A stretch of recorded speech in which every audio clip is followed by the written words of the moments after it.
믿음 실패라는 제목으로 말씀을 나누고자 합니다. 모세가 시내산에서 내려왔을 때 백성들에게 문제가 생긴 것처럼 예수님께서 산에서 내려오셨을 때 남아있던 제자들에게 문제가 생겼습니다. 그 문제는 제자들이 한 아이의 병과 귀신 들림을 고쳐주지 못한 사건이었습니다. 이 사건은 마태보다 앞서 쓰인 마가복음에도 잘 기록되어 있습니다. 그런데 마가복음은 이 사건을 매우 길게 기록하고 있죠. 마가복음은 아이의 아버지에게도 초점을 맞추고 또 제자들에게도 초점을 맞추었습니다. 이에 비해서 오늘 마태복음은 이 사건을 제자들에게만 초점을 맞추고 마가복음보다 짧게 기록하고 있습니다. 제자들은 아이의 병을 고쳐주지 못하고 귀신도 쫓아내지 못하였습니다. 마가복음의 설명에 따르면 그때 큰 무리가 그 현장을 둘러싸여 있는데 아이는 귀신으로 인해 경련을 일으키고 땅에 구르고 있었고 제자들은 그것을 해결해 주지 못하고 거기 있던 서기관들과 논쟁을 하고 있었습니다. 한마디로 안타까운 상황이 벌어져 있었던 것입니다. 그래서 이런 상황을 보신 예수님은 굉장한 유감과 탄식의 말씀을 하시게 됩니다. 믿음이 없고 패역한 세대여, 내가 얼마나 너희와 함께 있으며 얼마나 너희에게 참으리요. 지금 예수님은 제자들뿐만 아니라 서기관들과 아이 아버지와 또 거기 있는 백성들과 그리고 그 시대 전체에 대해서 탄식하고 계신 것입니다. 악한 귀신에게 유린당하고 고통당하는 사람들과 무기력한 제자들과 지도자들과 그런 세상과 그런 시대 전체가 예수님의 마음을 힘들게 하였습니다. 예수님은 그들과 그들의 시대를 믿음이 없고 패역한 시대라고 말씀하십니다. 여기서 패역하다는 말은 삐뚤어졌다라는 말입니다. 하나님 앞에서 그들의 영적인 모습이 삐뚤어지고 굽어지고 꼬여 있다는 의미입니다. 나무로 말하자면 힘이 없고 생명력이 없고 삐뚤어진 나무라 할 수 있습니다. 하나님이 본래 계획하시고 세우신 이스라엘 백성의 모습은 그런 것이 아니었죠. 하나님은 이스라엘을 모든 민족 중에 뛰어난 거룩한 백성과 제사장 나라가 되기를 원하셨습니다. 그런데 지금 그들은 메마르고 삐뚤어져 있고 율법에 눌려 있고 그래서 한낱 악한 영이나 또 귀신에게 무기력하게 유린당하고 고통받는 백성들이 되어 있습니다. 지도자인 서기관들과 제자들도 백성들의 그런 영적인 문제를 해결해 주지 못합니다. 그러므로 그런 이 모든 상황을 보시는 예수님의 마음은 매우 힘들고 분노하시게 된 것입니다. 예수님은 그 아이를 데려오라 하시고 구지저 그 아이의 귀신 들림과 병을 고쳐주셨습니다. 이렇게 이 사건이 정리된 후에 제자들은 조용히 예수님께로 갔습니다. 조용히 예수님께로 갔다는 말은 자기들의 문제를 알고 또 부끄럽고 죄송하고 또 면목이 없었다는 의미입니다. 무엇보다도 제자들은 왜 자신들은 귀신을 쫓아내지 못하였는지 그것이 궁금했습니다. 예수님은 그런 제자들을 보시고 아까와는 다르게 귀한 말씀을 이제 해 주십니다. 너희 믿음이 작은 까닭이다. 예수님의 이 말씀은 제자들의 귀신 축출 실패 이유가 믿음의 문제라고 가르쳐 주시는 말씀입니다. 겨자씨 한 알만큼도 없었던 그런 작은 제자들의 믿음, 그것이 문제였습니다. 그런데 예수님은 여기서 그 문제가 믿음의 문제라고 말씀은 하시지만 따로 그것에 대해 구체적으로 설명해 주진 않으셨습니다. 믿음이 작다는 것이 어떤 의미인지, 그래서 제자들의 믿음이 어떤 문제가 발생한 것인지, 그래서 제자들은 그 문제를 어떻게 해결할 수 있는지 예수님은 구체적으로 말씀을 안 해주셨습니다. 그래서 우리가 오늘 이 말씀을 보면서 제자들의 믿음이 작았던 것이구나. 그게 그들의 문제였어. 그러므로 우리는 큰 믿음을 가져야 해. 우리가 이렇게 단순하게 생각하고 넘어가서는 안 됩니다. 작은 믿음이 아니라 큰 믿음이 되어야 한다는 것은 우리가 너무나 잘 알고 있는 당연한 사실이죠. 우리는 이 예수님의 말씀을 좀 더 묵상하면서 믿음이 작다는 것은 무엇이고 왜 그들은 믿음이 작게 되었던 것인가? 좀 더 구체적으로 이 사실에 대해서 살펴보는 것이 필요합니다.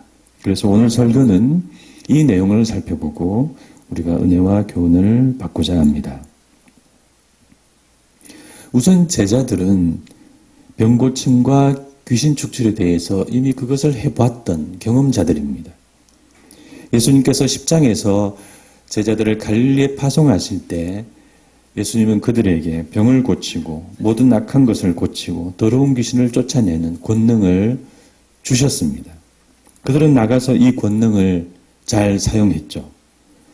마태복음에는 그 말씀이 없지만 마가복음을 보면 제자들이 나가서 회개하라 전파하고 많은 귀신을 쫓아내며 많은 병자에게 기름을 발라 고치더라. 네, 이 말씀이 있습니다. 그래서 제자들은 이미 병을 고치고 귀신을 쫓아내는 그런 사역을 성공적으로 했던 사람들입니다. 그런데 오늘은 실패했죠. 그때는 되었는데 지금은 안 되는 것입니다. 그래서 제자들도 지금 그것이 몹시 궁금한데 예수님은 그 문제가 믿음의 문제라고 말씀을 해 주신 것입니다. 네, 제자들의 실패는 믿음의 문제입니다. 기도나 능력이나 다른 어떤 문제가 아니라 믿음의 문제입니다.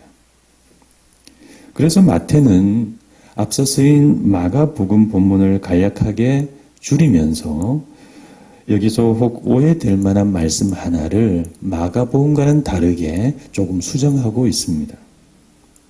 마가복음에서는 제자들의 질문에 예수님의 대답이 이렇습니다. 마가복음 9장 28절 29절을 보면 집에 들어가심에 제자들이 조용히 묻자오되 우리는 어찌하여 능히 그 귀신을 쫓아내지 못하였나이까?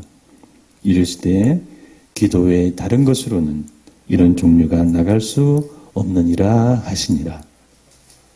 네, 마가복음에서 예수님은 그것이 기도의 문제라고 말씀하시는 것 같습니다. 그런데 마가복음이 예수님의 마지막 말씀을 그렇게 기도의 문제라고 말하고 있는 것은 자체적으로, 그 본문 자체적으로 조금 잘못된 마무리라고 할 수 있습니다. 왜냐하면 마가복음도 그 사건을 쭉 이야기하면서 그것을 믿음의 문제라고 처음부터 계속 말했기 때문입니다. 예수님께서 하신 처음 탄식도 이 세대가 믿음이 없다는 탄식이었고 그 아이의 아버지에 대한 이야기를 하면서도 그 아이의 아버지의 문제가 믿음이 없는 문제라고 마가복음이 말하고 있습니다. 할 수 있거든이 무슨 말이냐? 믿는 자에게는 능치 못할 일이 없느니라. 그 말씀을 예수님이 해주셨죠. 그런데 마지막 부분에서 마가복음은 제자들의 문제를 기도라고 말하는 것처럼 그렇게 마무리하고 있으니 그러므로 마가복음 본문 자체가 어떻게 보면은 조금 일관성이 없다고 할 수 있습니다. 그래서 마태복음은 이와 같은 마가복음을 다듬었다고 할까요? 그런 혹 오해가 생길 만한 부분을 다듬은 것으로 여겨집니다. 마태복음이 마가복음의 애매한 부분이나 오해를 살 만한 부분을 다듬은 사례는 이외에도 들어 있습니다. 예를 들어서 마가는 요한의 세례를 회개의 세례라고 말하고 있는데 마태는 요한의 세례가 회개의 세례라는 그 문제적 표현을 생략을 합니다. 왜냐하면 요한의 세례를 회개의 세례라고 하면 그 회개의 세례를 예수님이 받으신 것은 이상하기 때문입니다. 예수님은 회개의 세례를 받으실 필요가 없어요. 그래서 마태는 요한의 세례를 회개의 세례라고 한 그 표현을 생략을 하게 됩니다. 그러므로 오늘 본문도 그런 경우라고 할 수 있습니다. 마가복음이 이 사건을 믿음 하다가 마지막에 기도라고 말하는 것을 마태는 혹 오해를 피하기 위해서 그것을 일관되게 다듬어서 믿음, 그러니까 믿음이다. 그렇게 말해주고 있는 것입니다. 그래서 제자들이 오늘 사건에서 귀신을 내쫓지 못하고 병을 고치지 못한 근본 이유는 기도라기보다는 믿음에 있습니다.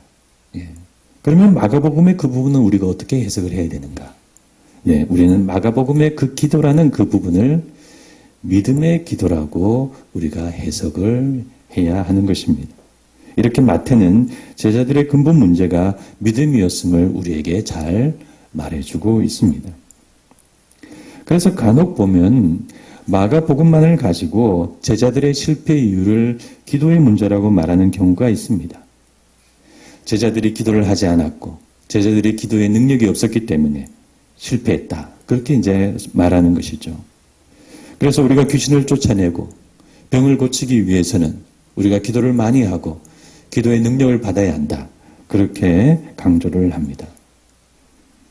때로 오늘 21절 본문이 지금 어떤 사본에는 없기 때문에 지금 생략하고 있는데 거기에 보면 또 기도와 금식이라는 말, 금식이라는 것이 또 들어있기 때문에 또 금식을 해야 한다. 금식을 해서 우리가 능력을 받아야 된다. 그런 설교를 하는 경우도 있습니다. 물론 기도는 좋은 것이고 우리는 기도를 많이 하고 기도를 통해 능력을 받아야 합니다.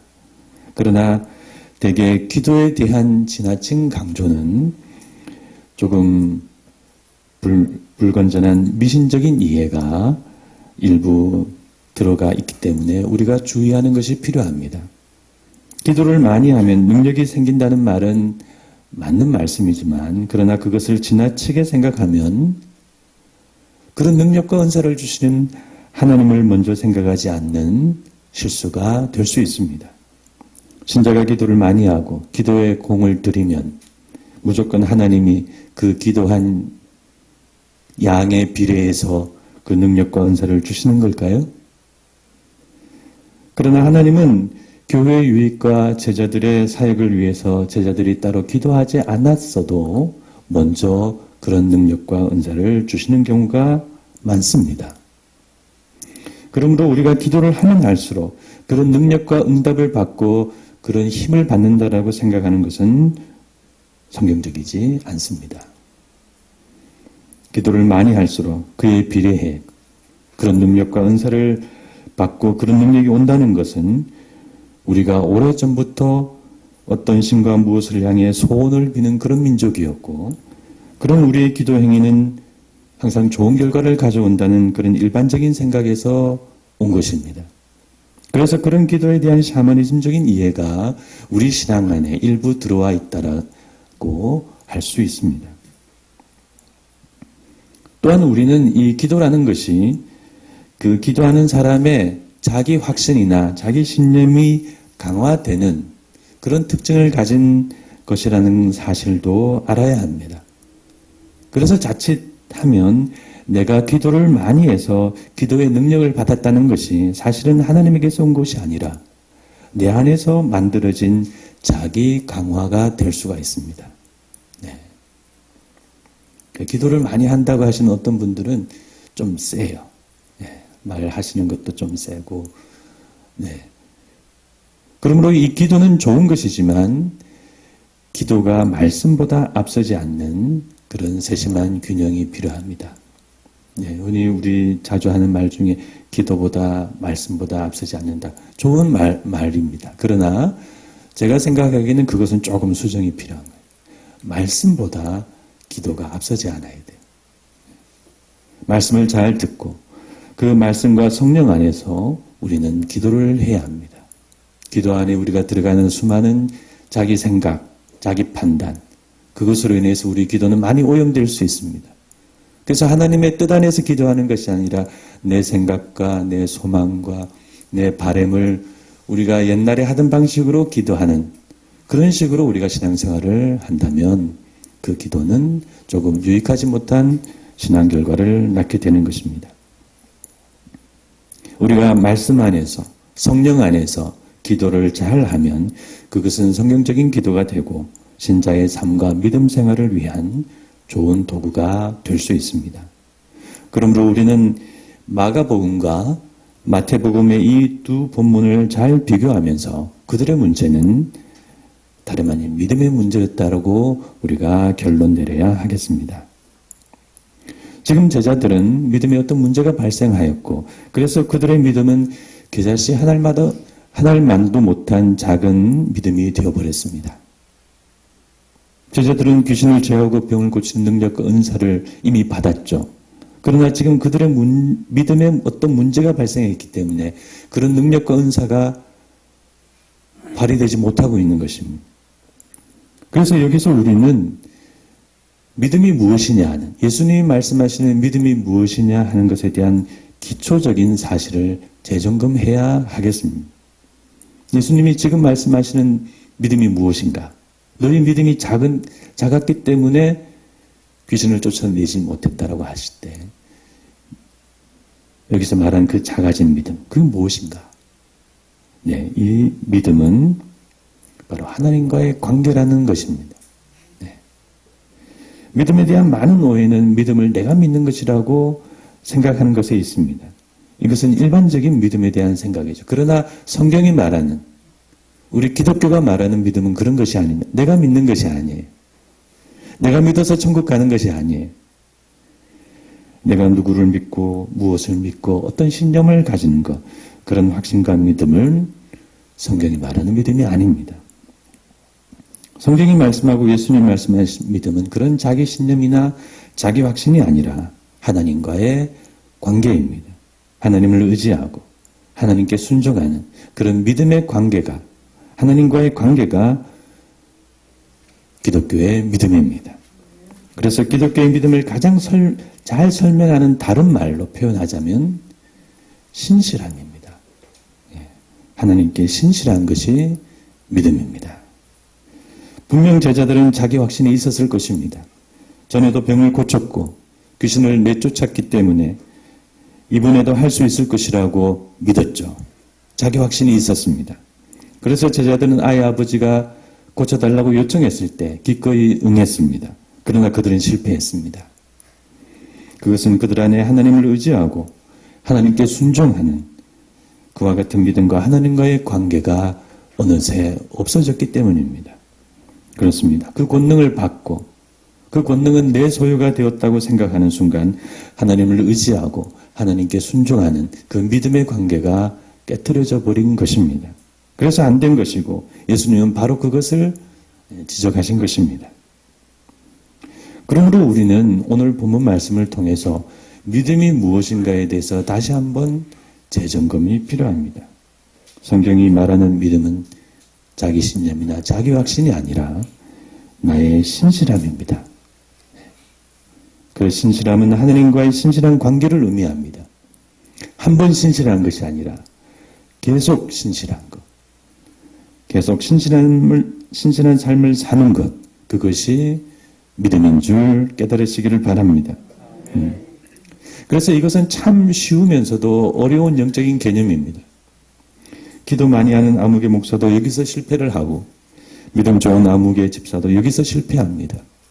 내가 예수님을 잘 믿고 열심히 믿는 사람인 줄 알았는데 알고 보니 나는 실패한 바리새인이 되고 실패한 제자가 되어 있는 것입니다. 성경 말씀은 잘 아는데 하나님과의 관계가 없고 기도를 많이 하고 열심히 사역하고 일은 하지만 하나님께 의지하고 순종하는 그 근본적인 마음과 태도가 없는 것입니다. 여러분, 왜 하나님이 나중에 심판하실 때 나는 너희를 모른다 하시겠습니까? 목사도 하고 장로도 하고 권사도 하고 집사도 다 했는데 왜 하나님이 나를 모르신다고 하실까요?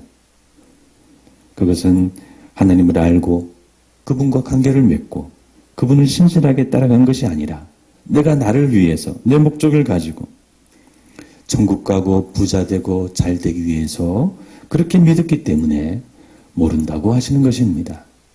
그래서 우리가 예수님을 잘 믿는다고 하는 것이 쉬우면서도 굉장히 어려운 그런 신앙 개념이라고 할 수 있습니다. 그러므로 여러분 믿음을 잘 이해를 하시기를 바랍니다. 믿음은 신실함입니다. 그것은 하나님께 순종하는 것이고 하나님을 의지하고 관계를 맺는 일입니다. 그 관계를 잘 가지기 위해서 우리는 말씀을 보고 기도를 하고 예배를 드리고 선한 일을 합니다. 말씀이 말씀으로 끝나고 기도가 그냥 기도로 끝나고 예배가 그냥 예배로 끝나고 그냥 선행이 단지 선행으로 그치면 하나님과의 실질적인 관계를 만들어내지 못하면 믿음은 제로입니다. 그러면 그것을 누가 잘 아느냐? 네, 귀신이 그것을 가장 잘 압니다. 저 사람은 내게 하나님과 예수님의 이름으로 말하고 있지만 하나님과의 관계가 없구나. 하나님 앞에서의 신실한 삶이 없구나. 그것을 알아차립니다. 그래서 사도행전에도 보면 그래서 그렇게 실패한 인물이 나옵니다. 에베소에 유대인 제사장 스게와의 7 아들이 예수의 이름으로 명하였지만 귀신이 이렇게 말합니다. 내가 예수도 알고 바울도 알거니와 너희는 누구냐? 그래서 그 악한 귀신 들린 사람이 그들에게 뛰어올랐고 그들은 간신히 벗은 몸으로 도망하고 말았습니다.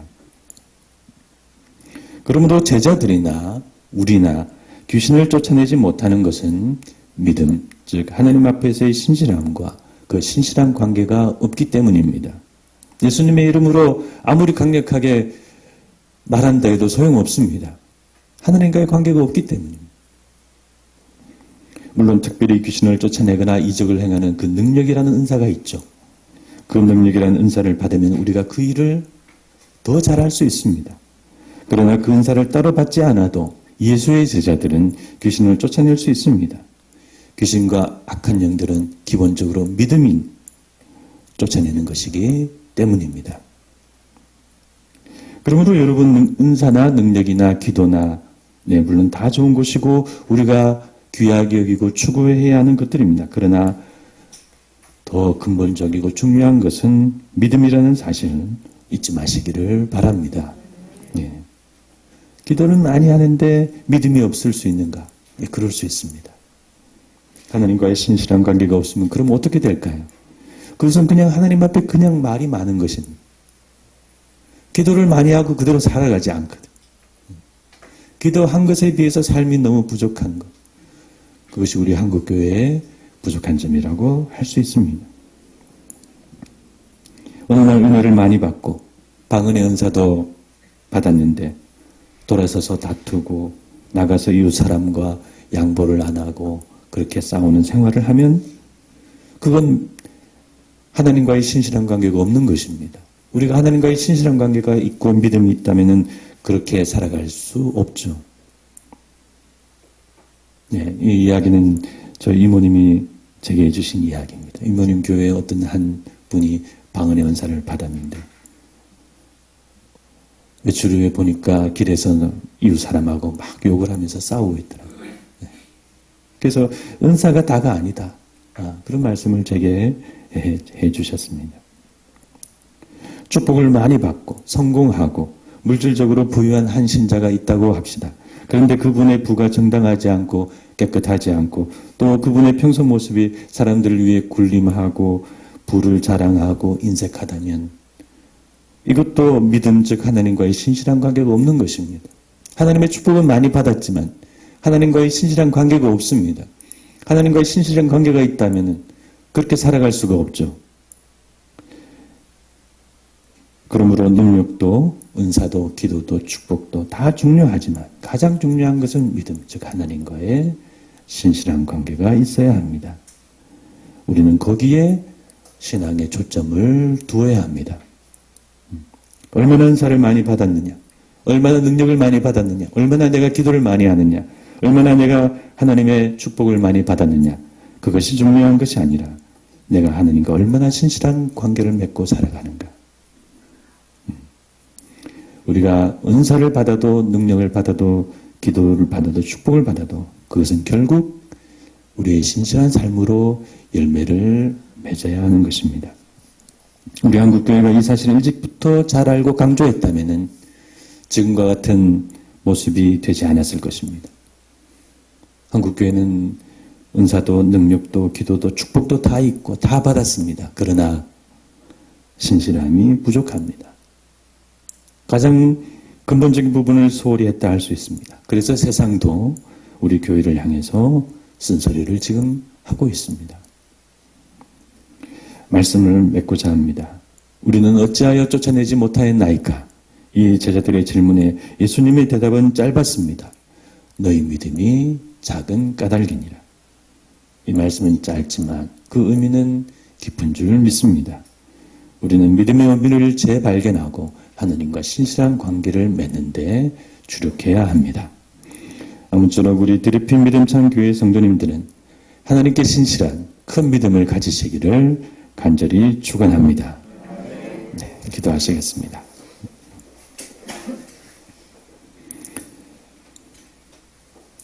하나님, 우리가 오늘 말씀 보면서 기도인가 믿음인가 마가복음과 마태복음의 두 본문을 비교할 때 조금 다 이해가 되지 않을 수 있습니다. 그러나 우리가 두 본문을 비교하면서 그것이 믿음의 문제였다는 것을 저희들이 오늘 다시 한번 정리하게 되었습니다. 하나님, 제자들은 분명 겉으로는 믿음이 있는 모습을 보였을 것입니다. 그러나 그들은 악한 영을 쫓아내지 못하였고 예수님은 그 문제를 그대로 지적해 주셨습니다. 하나님, 혹시 저희들도 지금 겉으로는 예수님을 믿고 잘 믿는 사람처럼 보이지만 믿음이 없는 것은 아닐까요? 하나님, 하나님과의 관계가 없고 형식적인 신앙생활에 그치고 하나님을 의지하고 순종하고 신뢰하는 신실한 삶이 없는 것은 아닐까요? 하나님 돌아보게 하여 주시옵시고 하나님을 잘 믿는 것이 참 쉬우면서도 어려운데 하나님, 저희들은 신실한 하나님에 대한 믿음을 가진 그런 귀한 신자들이 될 수 있도록 인도하여 주시옵소서. 지금은 우리 주 예수 그리스도의 크신 은혜와 하나님 아버지의 무한하신 사랑과 성령님의 감화 감동 교통하심, 하나님 앞에서 큰 신실한 믿음을 가지기를 원하는 여기 있는 모든 분들 머리 위에 지금부터 영원토록 함께 있을지어다. 아멘.